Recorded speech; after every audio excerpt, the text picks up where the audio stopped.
اللہ علیہ وآلہ وسلم اندے پر پوچھتے پہن تیرا کی حال ہے اور تیرا اپنے بارے کے خیال ہے؟ تو سمامہ بن اسال نے جواب دیتا اگر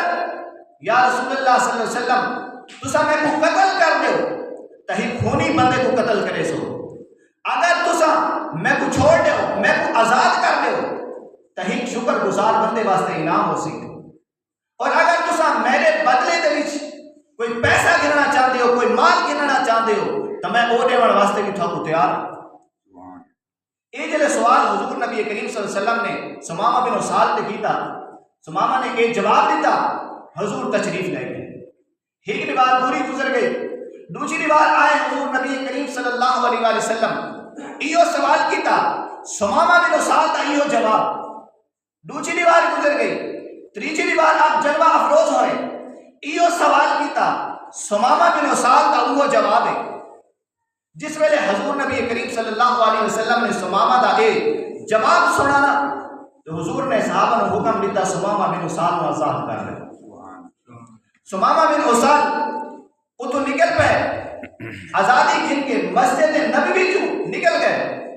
ایک باغ دے وچ وینن کھجور دا باغ ہے، اتھے ون کے دھا کے صاف کپڑے پا کے سونا بن کے سونے دی بارگاہ دے وچ آ ویندا ہے۔ جس ویلے حضور دی بارگاہ دے وچ آندا ہے تو حضور نبی کریم صلی اللہ علیہ وآلہ وسلم نے فرمایا آتا ہے یا رسول اللہ صلی اللہ علیہ وسلم اے اللہ دے نبی میں کو بس کلمہ پڑھا لو، اگے تا اخلاق دیاں صفتاں شاناں میں اپنے کناں دے نال سنتا ہوں،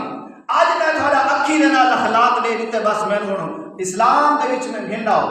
میں کو اسلام تو محروم نہ رکھو، بس میں کو کلمہ پڑھا لو، میں کلمہ پڑھ کے مسلمان ہونا چاہتا ہوں۔ تو حضور نبی کریم صلی اللہ علیہ وسلم نے سمامہ بن اسال کو کلمہ پڑھا کے مسلمان کر دیتا۔ تو دوستان گرامی قدر یہ تو سبق یہ حاصل ہوتا ہے کہ اس سمامہ بن اسال نے کیا ڈٹھا، صرف حضور تاجدار کائنات صلی اللہ علیہ وآلہ وسلم دا اخلاق ڈٹھا ہے،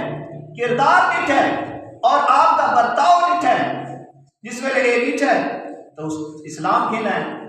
صرف یہ چیز دیکھ کے اسلام کہنا ہے۔ ایسا کو بھی چاہیے کہ اساں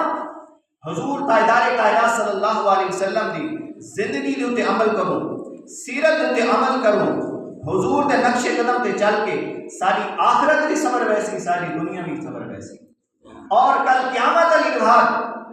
جس طرح میں پہلے حدیث پاک بیان کر چکا ہوں کہ کل قیامت علی بہار حضور دا جو قرب نصیب تھی میں نے تبا سن ہور کے چاہیے سن اچھی اخلاق اپنے سو ہر کوئی سب اچھا جس ویلے آکسی تا اسا حضور دی بارگاہ دے وچ اچھے بننے سو سب چاہیے کہ اسا آقا علیہ الصلوۃ والسلام دی تعلیمات تے عمل کروں اور حضور دی سیرت میں اپنا کے دنیا اور آخرت میں سوال ہوں۔ اللہ رب العزت تو دعا ہے کہ اللہ رب العزت میری حاضری اپنی بارگاہ کے اندر منظور مقبول فرمائے اور تمام احباب کو آقا علیہ الصلوۃ والسلام کی تعلیمات کے عمل کرنے کی توفیق عطا فرمائے۔ آخر دعوانا الحمدللہ رب العالمین۔